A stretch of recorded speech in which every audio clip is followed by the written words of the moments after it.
Assalamualaikum warahmatullahi wabarakatuh.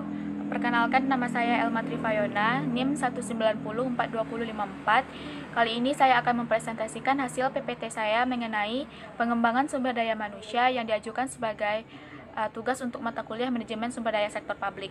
Baiklah, untuk materi pertama yaitu tentang konsep pengembangan SDM. Ada beberapa pendapat ahli yang mengemukakan pendapatnya tentang konsep pengembangan SDM, yaitu yang pertama menurut Watkins. Watkins mengungkapkan bahwa pengembangan sumber daya manusia merupakan bidang studi dan praktik yang bertanggung jawab untuk membina kapasitas pembelajaran jangka panjang terkait pekerjaan individu dan kelompok yang ada di organisasi. Tujuannya adalah agar membantu individu atau kelompok untuk mengatasi hambatan-hambatan pada sebuah organisasi. Yang kedua, menurut Handi Handoko. Handi Handoko menyebutkan bahwa pengembangan sumber daya manusia merupakan usaha dalam memperbaiki serta meningkatkan kemampuan, pengetahuan, sikap, ataupun kepribadian para pekerja dalam sebuah organisasi atau perusahaan. Yang ketiga yaitu menurut Silalahi. Silalahi menyebutkan bahwa pengembangan sumber daya manusia merupakan upaya berkesinambungan meningkatkan mutu sumber daya manusia dalam arti yang seluas-luasnya, melalui pendidikan, latihan, dan pembinaan. Pengembangan sumber daya manusia juga merupakan cara efektif untuk menghadapi beberapa tantangan, termasuk keusangan atau ketertinggalan karyawan, diversifikasi tenaga kerja domestik, dan internasional. Yang terakhir yaitu menurut Leonard Nadler. Pengembangan sumber daya manusia adalah sebuah rangkaian aktivitas perusahaan yang dilakukan dalam waktu tertentu dan dirancang untuk melahirkan perubahan sikap pada karyawan.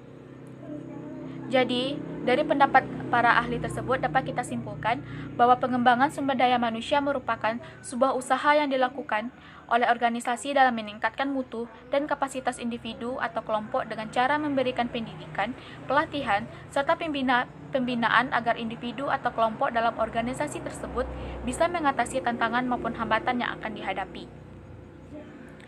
Materi selanjutnya yaitu tentang bentuk pengembangan sumber daya manusia. Ada dua bentuk dalam pengembangan sumber daya manusia, yaitu pengembangan secara formal dan pengembangan secara informal.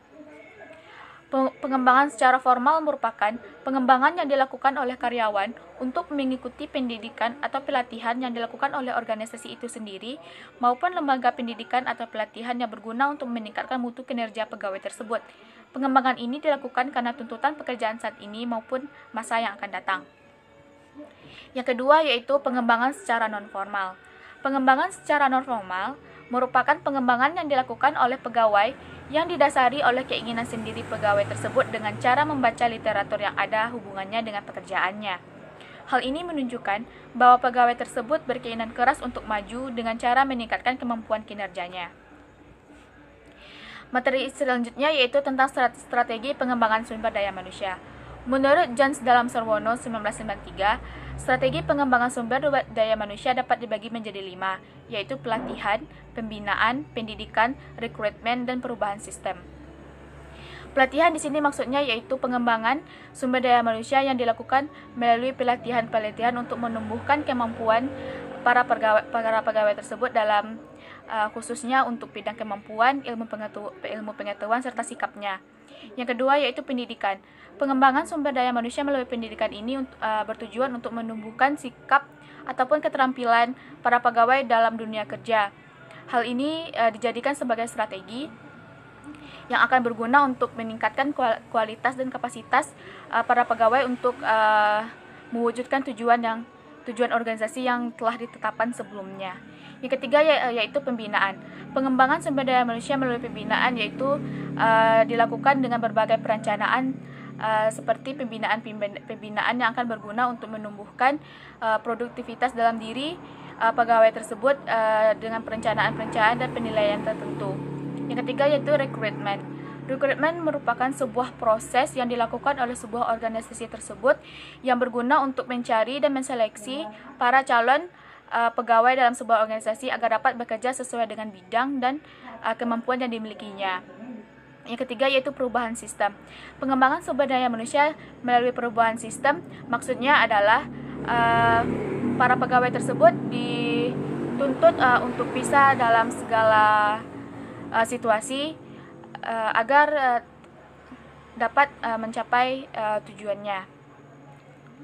Selanjutnya, materi selanjutnya yaitu tentang manfaat pengembangan SDM. Ada 5 manfaat dari pengembangan sumber daya manusia. Yang pertama yaitu menemukan potensi pegawai. Yang kedua, keluar dari praktek lama. Yang ketiga, sebagai pegawai terus belajar seumur hidup.